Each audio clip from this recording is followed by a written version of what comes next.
बिस्मिल्लाहिर्रहमानिर्रहीम। नवासन बाबा views YouTube channel की जानब से अस्सलाम वालेकुम। हमें उम्मीद है कि आप सब लोग बखैर आफियत होंगे, खुश खुर्म होंगे, और हमारी दुआ है कि अल्लाह ताला आपकी खुशियों में मज़ीद तमाम बख्शे और में इजाफ़ा फरमाए और आप हमेशा इसी तरह से खुशी ज़िंदगी बसर करते रहें, आमीन। वीडियो में आगे चलने से पहले हमेशा की तरह हमारी आपसे इल्तिमास है कि आप हमारे चैनल को सब्सक्राइब करें, पहले आइकन के बटन को दबाना ना भूलें ताकि हमारी आने वाली हर वीडियो का नोटिफिकेशन आप तक पहुँचता रहे, और कमेंट बॉक्स में जाकर अपनी राय का इज़हार ज़रूर करें। हमें आपकी राय का इंतज़ार रहते हैं और हमारी कोशिश होती है कि सबके कमेंट्स के फर्दर जवाब भी दिए जा सकें। शुक्रिया। तो चलते हैं आज के मौज़ूआत के जानिब। सबसे पहले तो मैं बात करूँगा, जी हाँ, आपने जो थंबनेल के ऊपर पढ़ा होगा कि इमरान खान साहब जो है वो जब अपनी वज़ारत उज़्मा के दौर में लोगों के साथ, तो वो लोगों को बहुत धमकियाँ दिया करते थे। धमकियाँ क्या होती थी कि मैं इनको रुलाऊंगा और ये लोग रोएंगे। अपने अपोजिशन के बारे में कहा करते थे, जो उनके मुखालफिन थे, पाकिस्तान के जितने भी सियासी अनासर थे जो उनके मुखालिफ हैं, तो वो उन सबको धमकी देते थे कि मैं इनको रुलाऊंगा। तो ये बात किसी हद तक तो उनकी सच साबित हुई है। 50% बात उनकी साबित हुई है सच, कि उन्होंने लोगों को रुला दिया है। लेकिन जो 50% बात दुरुस्त साबित नहीं हुई वो ये है कि इनके मुखालफिन नहीं रोए।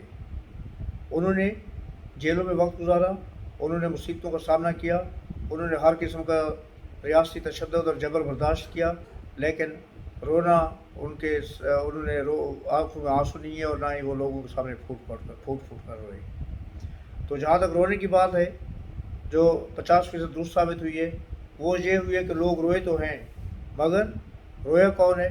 बुशरा बीबी, उनकी अहलिया पिंकी पीरनी, तो फर्स्ट लेडी, सबका first lady, x first lady of Pakistan, वो कल अदालत में फूट कर रोती हैं। और ये I am not talking about कि ये कोई मुहावरतन मैं कह रहा हूँ, फूट कर, literally she wept with the tears. क्यों? कि जी मेरे शोहर को इंसाफ नहीं मिल रहा और हमें इंसाफ नहीं मिल रहा। वही पुराना रोना धोना कि हमें नाजायज़ मुकदमों में जो है ना वो गिरफ़्तार किया गया है, हमें इंसाफ नहीं मिल रहा, अदालतें जो है ना वो बायस हैं, अदालतें जो है ना हमें इंसाफ नहीं दे रही।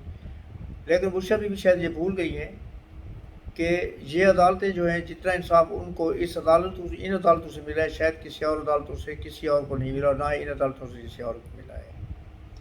ये अदालतें जो थी वो तो ऐसे लगता था कि जैसे PTI के अरकान उनमें बैठे हुए हैं, और जब भी इनकी कोई एप्लीकेशन जाती है, जब भी कोई पिटीशन जाती है, जब भी कोई अपील जाती है, वो फ़ौरन उनके ऊपर फैसला कर देते हैं, बग़ैर किसी रद्द-क़दा के, बग़ैर किसी वक्त का इंतज़ार किए।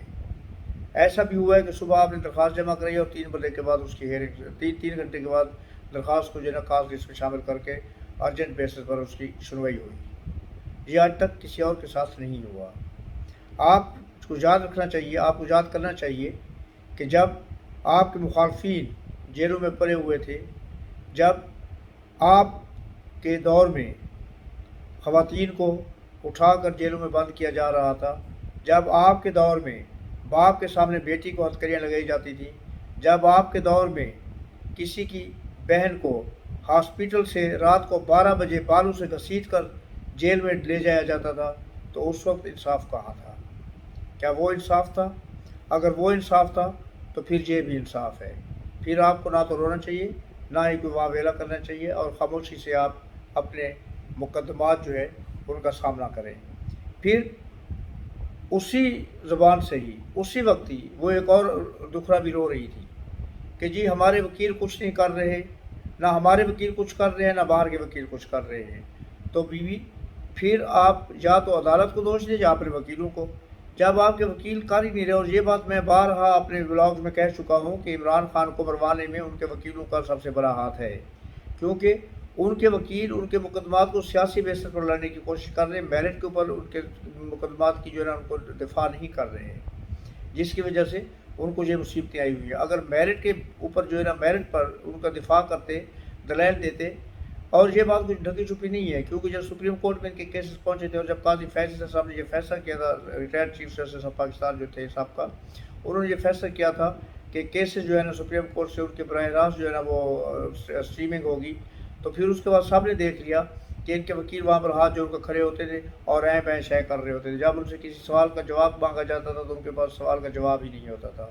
फिर आप किस तरह तवक्को कर सकती हैं کہ آپ کو جو ہے نا انصاف نہیں مل رہا، جب آپ کے وکیل کچھ نہیں کر رہے، کیونکہ آپ کے وکیل جو ہے نا وہ صرف اور صرف اپنی دہاڑیاں لگانے میں لگے ہوئے ہیں، وہ آپ سے کروڑوں روپے وصول کر رہے ہیں، اور ساتھ ہی آپ کے پارٹی میں شامل ہو کے آپ کی پارٹی کو بھی چیک کیا ہوئے۔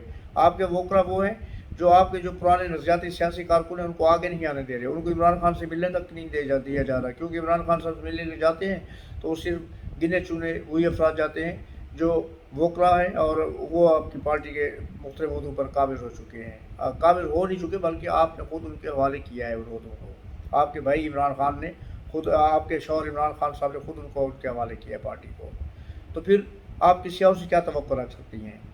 اس کے بعد جو مقدمات ہیں، آپ کو کتنے مقدمات تھے جن میں سے ضمانت مل چکی ہے، پھر بھی آپ کہتے ہیں عدالتیں جو ہے نا وہ متعصب ہیں؟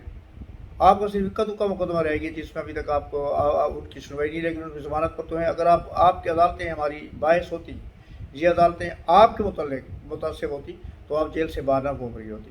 یس، یہ کہا جا سکتا ہے کہ عدالتوں کا جھکاؤ ایک نقطۂ نظر کے لوگوں کی طرف ہے، اور وہ نقطۂ نظر کے لوگ آپ ہیں، یعنی کہ عدالتوں کا جھکاؤ پی ٹی آئی کی طرف ہے، کیونکہ اگر اس دور کے سارے مقدمات اٹھا کے دیکھ لیے جائیں، پی ٹی آئی کے مقدمات ایک طرف رکھ کے دیکھے جائیں اور باقی پورے پاکستان کے لوگوں کے مقدمات ایک طرف رکھ کے دیکھے جائیں، تو جتنا ریلیف پی ٹی آئی کو، عمران خان کو، ان کی بیوی بشرا بیوی کو اور ان کے مزید کارکنوں کو ملا ہے، اتنا ریلیف کسی اور کو ان عدالتوں سے نہیں ملا۔ یہ رونا دھونا فضول ہے۔ آپ اپنے وکیلوں کو کہیں کہ وہ اپنے وکیلوں کی لگامیں کسیں تاکہ وہ صحیح طریقے سے مقدمات کی تیاری کریں اور عدالتوں میں جائیں۔ ویسے آپ کو تیاری کی ضرورت بھی نہیں، کیونکہ آپ کو تو عدالتیں تیاری کے بغیر ہی ایک مقدمے میں آپ جاتے ہیں تو آپ کو 15 مقدمے اور ان میں ضمانتیں مل جاتی ہیں، اور ساتھ یہ بھی کہہ دیا جاتا ہے کہ جو آنے والے مقدمات آپ پر قائم نہیں ہو، جو ایسے مقدمات جنہوں ابھی تک منظر عام پر نہیں ہے، ان مقدمات میں بھی آپ کو گرفتار نہ کیا جائے، تو اس سے بڑا ریلیف اور آپ کیا چاہیے؟ پھر بھی آپ جو ہے نا وہ کہتے ہیں کہ آپ کو شکوہ ہے ان سے، عدالتوں سے۔ دوسرا موضوع جو ہے ہمارا وہ ہے اسی مقدمہ کے ساتھ ہی میں جوڑ کے اس بات کو کرتا ہوں، تو کیا یہ پی ٹی آئی کی بے بسی ہے کہ ان کی ایک لیڈر جو ہے، ان کی فرسٹ لیڈی صاحب کا جو ہے، اور ان کے لیڈر کی بیوی جو ہے، جس کو پی ٹی آئی میں ایک بہت ہی اعلیٰ اور خاص مقام حاصل ہے، جس کو لوگ مرشد کہتے ہیں، وہ بے بسی کے عالم میں رو پڑی ہے؟ یہ بے بسی تھی پارٹی کی، یا یہ ایک اور مکر اور فریب کا جو ہے نا ایک اور ہنر تھا جس کا مظاہرہ کیا گیا لوگوں کے دل پسیجنے کے لیے؟ اب بے بسی، یا اگر بے بسی کی بات کی ہے تو جہاں پر ایک اور جگہ میں آپ کو ابھی ایک اور بات کا ذکر کر لگوں، جہاں پر پارٹی کی بے بسی نمایاں ہے، وہ ہے کل جو پارلیمنٹ کا اجلاس تھا، اور اس میں حکمران اتحاد نے اور حکومتی قانونی ٹیموں نے جو وہ تھی امینڈمنٹس کی ہیں، جو بل پاس کرائے ہیں، پی ٹی آئی کے لوگوں کی موجودگی میں، پوری سنگھ پی ٹی آئی کی موجودگی موجود تھی، لیکن انہوں نے بل پاس کرا لیا۔ ان میں قابل ذکر 2 بل ہیں۔ ایک تو یہ ہے کہ انہوں نے تینوں چیف جو ہیں فورسز کے، ان کی مدت ملازمت جو ہے اس میں توسیع کر دی ہے، اور اس کو 5 سال کر دیا گیا ہے۔ اب یہ کیوں ہوا ہے، کیسے ہوا ہے، اس کے اوپر کل بات کریں گے انشاءاللہ، کیونکہ وقت کم ہے ابھی۔ پھر انشاءاللہ میں آپ سے بات کروں گا بہت جلد، آپ کے ساتھ ایک نئے ویڈیو کے ساتھ آپ کی خدمت میں حاضر ہوں گا۔ اس وقت تک اجازت دیجیے۔ اللہ حافظ، اللہ نے کے بعد، السلام علیکم۔